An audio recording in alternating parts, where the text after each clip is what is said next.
இஸ்லாம் என்பது ஒரு அமைதி அன்பு மார்க்கம். மலை இருட்டிலோ அன்பு காட்ட சொல்லும் ஓர் அற்புதமான மார்க்கலவா. தாய் தந்தை விடுங்க என எல்லாரிடத்திலும் தோழமை பாராட்ட சொல்லும் அன்பு காட்ட சொல்லும். அதிக அதிக ஒளிவிட்டுப்பட்டுள்ளது. அல்லாஹ்வின் அருள்வேல மரணப்பட்டு அன்பின் அர்த்தம் புரிய வைக்கப்பட்டது. வணக்க வழிபட மூலமே அல்லாஹ்வின் அருளை பெற முடியும். பெற்ற குழந்தை மீது நான் பொழிகின்ற அன்பினால் அல்லாஹ்வின் அருளை பெற முடியும். இவைகளின்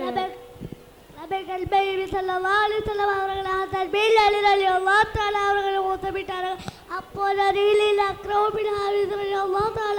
எனக்கு 10 குழந்தைகள் இருக்கிறாங்க. எல்லோரு குழந்தைகளுக்குமே நான் ஊட்டமிட்டேன் என்றாங்க. அவர்கள் அன்பு காட்டாததற்கு அன்பு காட்டப்பட மாட்டார் என்றாங்க. அவர்கள் ஒரு கிராமவாசி நபி ஸல்லல்லாஹு அலைஹி வஸல்லம் அவர்களிடம் வந்து, நீங்கள் சிறு பிள்ளைகளை முத்தமிடினீங்களா? நாங்கள் எல்லாம் முத்தமிடலை என்று கூறினார்கள். அதற்கு அல்லாஹ் உங்களுடைய இதயத்திலிருந்து அன்பை கலத்தி விட்ட பிறகு நான் என்ன செய்ய முடியும் என்று கூறினார்கள். மேலும் நான் நீண்ட நேரம் தொழுவைக்கும் எண்ணத்துடன் தொழுகையை ஆரம்பிக்கின்றேன். அப்போது ஒரு குழந்தையின் அருகே குரசத்தம் கேட்கின்றது. அதை கேட்ட நான் அதோட தாயாரை சிரமம் ஏற்படாமல் தொழுகையை சுருக்கி முடித்து விடுகிறேன் என்று நபி அவர்கள் கூறினார்கள். மேலும் ஆஷா நாய் கூறினார்கள், தனது 2 குழந்தைகளை அழைத்து கொண்டு ஒரு ஏழை பெண் என்னிடத்தில் வந்தார்.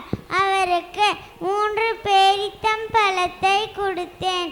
ஆளுக்கு ஒரு பேரித்தம்பழமாக கொடுத்துவிட்டு மீதி ஒரு பேரித்தம்பழத்தை தான் சாப்பிட்டுவதற்காக வாயுக்குள் கொண்டு சென்ற போது 2 குழந்தைகள் எனக்கு வேண்டும் என்று கேட்க போது அந்த ஒரு பேரித்தம்பழத்தையும் 2 துண்டுகளாக பிச்சு கொடுத்தாங்க. அந்த பெண்ணின் அந்த செயல் என்னை ஆச்சரியப்பட வைத்தது. அந்த காரியத்தை நான் நபி ஸல்லல்லாஹு அலைஹி வஸல்லம் அவர்களிடம் கூறின பொழுது அதுக்கு அல்லாஹ் அந்த பெண்ணுக்கு நரகத்திலிருந்து விடுதலையாக்கினான் என்றல்லவா கூறினார்கள். தனக்கில்லாமல் தான் பெற்ற குழந்தைகளுக்கு வழங்கும் அந்த தாய்க்கு நபி ஸல்லல்லாஹு அலைஹி வஸல்லம் அவர்கள் சொர்க்கம் என்று கூறினார்கள். மேலும் குழந்தைகளை கொஞ்சுவது, அவர்களை முத்தமிடுவது, அவர்களை மீது இரக்கம் காட்டுவது போன்ற அனைத்தையும் படைத்த இறைவன் மனிதனுக்கு வழங்கிய நற்குணங்களில் உள்ள முக்கியமான ஒரு அம்சமாகும். இந்த இரக்க குணத்தை மனிதர்களுக்கு மட்டும் இல்லை, மிருகங்கள் பறவைகளுக்கும் தான் இறைவன் வழங்கியிருக்கின்றான். நபி ஸல்லல்லாஹு அலைஹி வஸல்லமுக்கு கூடுக அல்லாஹ் ஹம்து 100 பஸ்களை பங்கிட்டு வைத்துள்ளான். அவற்று தமிழ்த்துள்ள பஸ்களை தன்னிடமே வைத்துள்ளான். ஒன்றை பூமியை இருக்கிறா பங்கினா படுப்பினா குத்திர மீது பாசம் காட்டுகிறது. இவைகளின் மூலம் மரபினாலி தன் நல்ல அடியார்களுக்கு விசேஷமாக அன்பு காட்டுவான். அல்லாஹ் அன்பு காட்டுவான். கூறிவிட்டார். ஒரு நாள் கல்மன் ஸல்லல்லாஹு அன்புமார் ஃபாத்திமா தாலா அன்ஹா கதவை தட்டினாங்க. கல்மன் ஸல்லல்லாஹு கதவை திறந்து அரவணைத்து முத்தமிட்டு வர வைக்கிறாங்க. பாத்திமாவே, உங்களுக்கு என்ன வேணும்? யாரை சொன்னால் வீட்டில் ரொம்ப கஷ்டமாக இருக்குது. நாங்கள் வறுமையில் ஊற்றக்கட்டத்தோடு இருக்கிறோமே.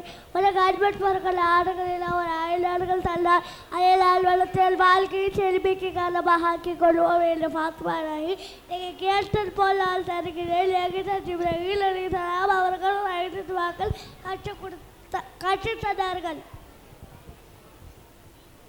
அதை நீங்கள் ஓதிக்கொண்டே துஆ செய்தால் அல்லாஹ் அந்த துஆக்களை கபூல் செய்வான். இப்போ அந்த 5 ஆட்டுகள் வேணுமா இல்லை துஆ செய்த 5 வார்த்தைகள் வேணுமா என்று நபி அவர் கேட்டார்கள். நபி அவருக்கு அந்த ஆட்டையும் கொடுத்து அந்த 5 துஆக்களையும் கொடுத்து